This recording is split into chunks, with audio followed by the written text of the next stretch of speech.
chemin de vie vers le bonheur. Bonjour, c'est Amandine du blog Life Path to Happiness, chemin de vie vers le bonheur.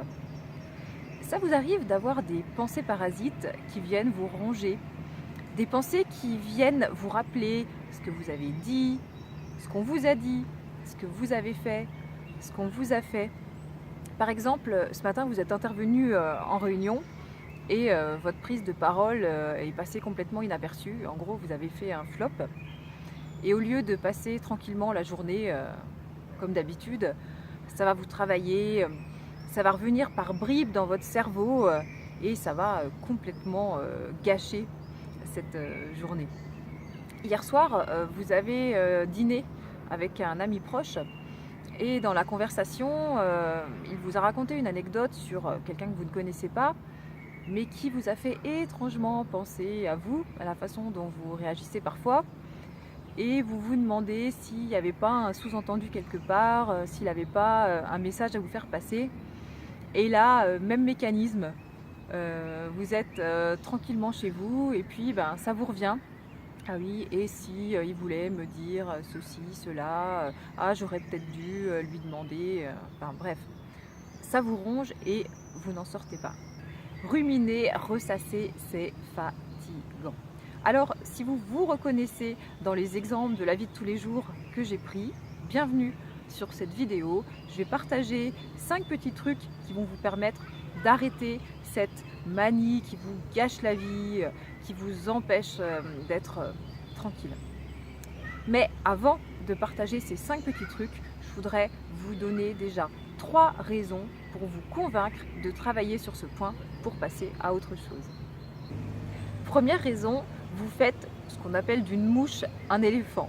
C'est-à-dire qu'à partir d'un rien, d'un micro-événement, une parole, une anecdote, un signe, un geste, vous allez construire toute une montagne et vous allez créer quelque chose d'énorme qui en fait n'existe pas du tout.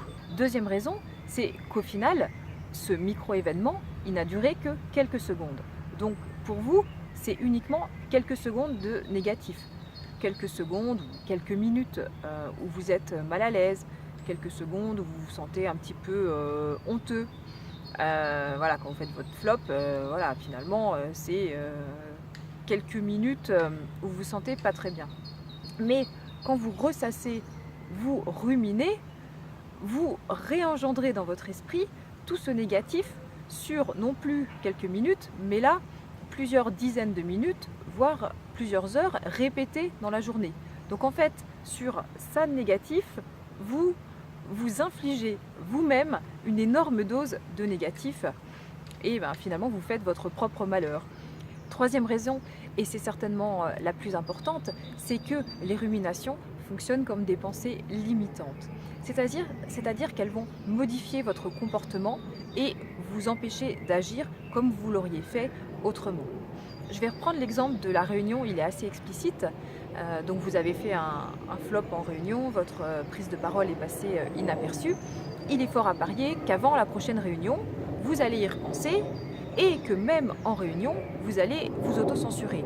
Ou alors, vous allez être complètement stressé, vous allez surveiller les propos, vous allez réfléchir trop longtemps aux propos que vous voulez tenir et vous allez intervenir 5 minutes trop tard quand le sujet, quand on sera passé à un autre sujet. Donc au final, vous allez encore faire un flop. Je reprends l'exemple avec votre ami. Voilà, vous imaginez qu'il y a un sous-entendu. Donc avant le prochain rendez-vous, vous pourriez être un peu sur la défensive et puis éventuellement, voilà, pas vous fâcher, mais avoir un comportement un petit peu différent de d'habitude, être un petit peu plus froid, au risque que votre relation s'en ressente. Voilà, pourquoi pas, oui, il y a un peu de conflit ou un peu de distance entre vous. Donc pour ces 3 raisons, la première, créer une montagne à partir de rien. La deuxième, s'infliger à soi-même une dose de négatif. Et la troisième, modifier son comportement pour le pire. Il est fortement conseillé d'arrêter de ruminer et de passer à l'action. Alors, moi j'ai 5 petits trucs à vous proposer pour avancer dans cette voie. Le premier, c'est la technique des petits papiers. Vous le savez certainement, écrire, c'est libérateur. Alors, si vous couchez sur le papier vos ruminations, vous allez vider votre sac.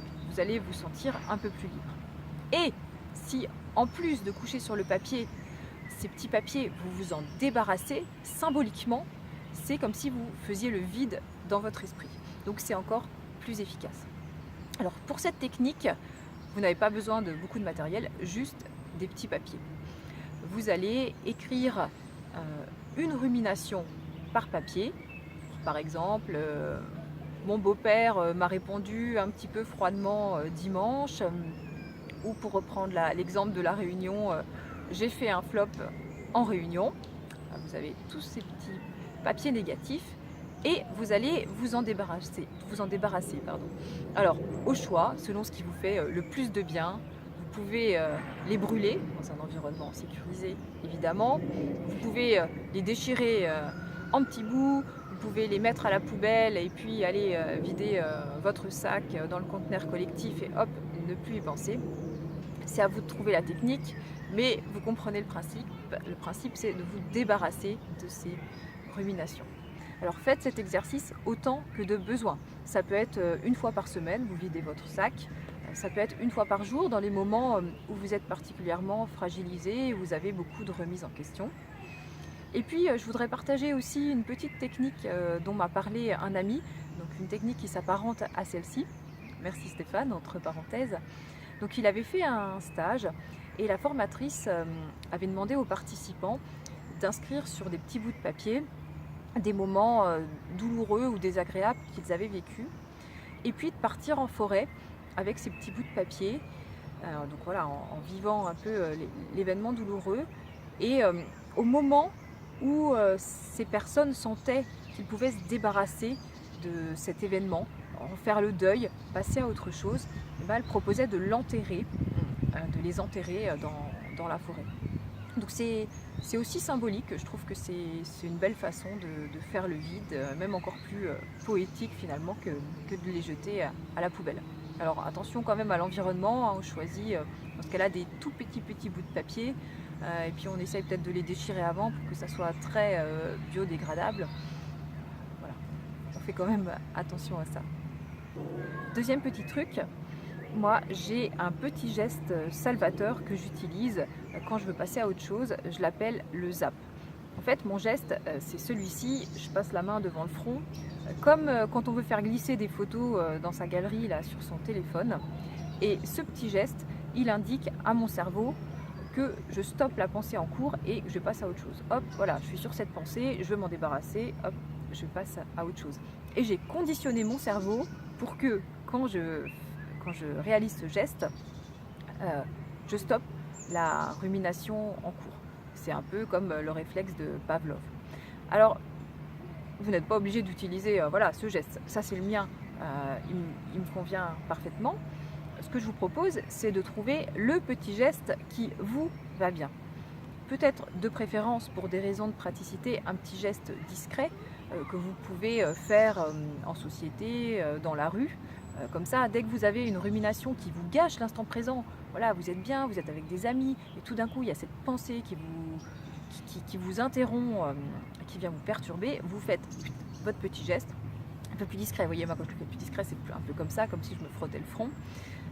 Donc, pour revenir à l'instant présent. Alors, le petit geste, je peux vous donner quelques idées. Alors, ça pourrait être, vous voyez, faire ce geste comme si vous chassiez une mouche. Par exemple, avec une main, c'est un petit peu plus discret. Vous voyez un petit peu l'idée. Vous pourriez aussi vous frotter les mains comme si vous vouliez enlever du sable. Hop, c'est la rumination qui s'en va. Ça peut être un petit peu discret. Autre suggestion, expirez lentement, comme pour faire sortir la pensée négative de votre corps. Ou alors, dernière idée, fermez les yeux. Pensez, voilà, la pensée qui s'en va, et puis quand vous les ouvrez, vous êtes sur du neuf. Hop, la pensée, vous faites le vide, c'est blackout, vous les ouvrez, vous êtes passé à autre chose. Le troisième petit truc que je vais vous proposer, il est issu de la parentalité positive. Et quand j'ai préparé ce sujet, il m'est tout de suite venu en tête. J'avais lu quand un enfant n'arrête pas de répéter un gros mot par exemple, pour lui faire passer cette idée, il était proposé de lui faire répéter ce mot jusqu'à ce qu'il s'en lasse, jusqu'à ce qu'il n'en puisse plus. Donc là, le principe, c'est un peu le même. Vous avez une rumination en tête. Eh bien, je vous propose, au lieu d'essayer de l'oublier, de la répéter, la répéter, la répéter. Et moi, j'ai fait cet exercice justement pour voir ce que ça donnait. Et je me suis rendu compte qu'à force de répéter la pensée négative, par exemple, j'ai fait un flop en réunion, j'ai fait un flop en réunion, j'ai fait un flop en réunion, j'ai fait un flop en réunion, eh bien, on s'en distançait. Il y avait comme un écart entre la pensée et nous, et on devenait observateur, observatrice de cette pensée. C'est-à-dire qu'elle ne nous atteignait plus, elle sortait de nous et on atteignait le résultat escompté, à savoir que cette pensée ne nous faisait plus souffrir. Voilà, j'ai fait un flop en réunion, ouais bah ok, j'ai fait un flop en réunion, ça arrive, elle n'est plus ancrée en toi, elle te noue plus la gorge. Donc faites le test pour voir si ça fonctionne pour vous. Moi je vous conseille quand même d'expérimenter. Quatrième petit truc, c'est le carnet de colère. Alors j'ai vu ça dans une boutique à Berlin, le carnet de colère, et je voulais vous le proposer comme un petit truc. Il s'agit sur un carnet de noter toutes ces ruminations, toutes ces colères. Personnellement, moi je n'adhère pas à cette technique parce que je n'aimerais pas chez moi avoir un cahier qui rassemble tous mes petits malheurs du moment. Voilà, j'aurais l'impression d'avoir quelque chose d'un peu négatif dans une pièce. Je n'aimerais pas quand je l'ouvre relire tous mes tracas des dernières semaines. Mais je pense que ça peut aussi avoir des avantages, à savoir que quand on réalise un vrai travail sur soi, on peut voir le chemin parcouru. Par exemple, quand vous démarrez ce travail sur vous-même, vous vous rendez compte que vous noircissez 3 pages de rumination tous les jours ou toutes les semaines.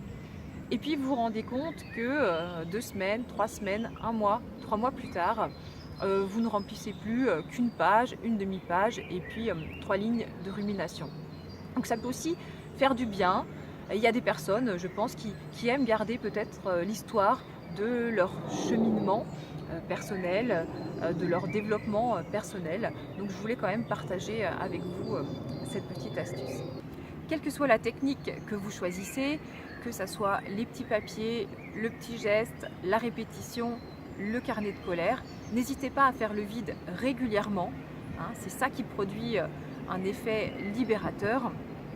Je suis aussi super intéressée par les petites techniques que vous utilisez vous-même pour faire le vide. Donc n'hésitez pas à les inscrire dans les commentaires ci-dessous. Je vous en remercie par avance. Likez cette vidéo si elle vous a plu. À très bientôt. Bonne semaine!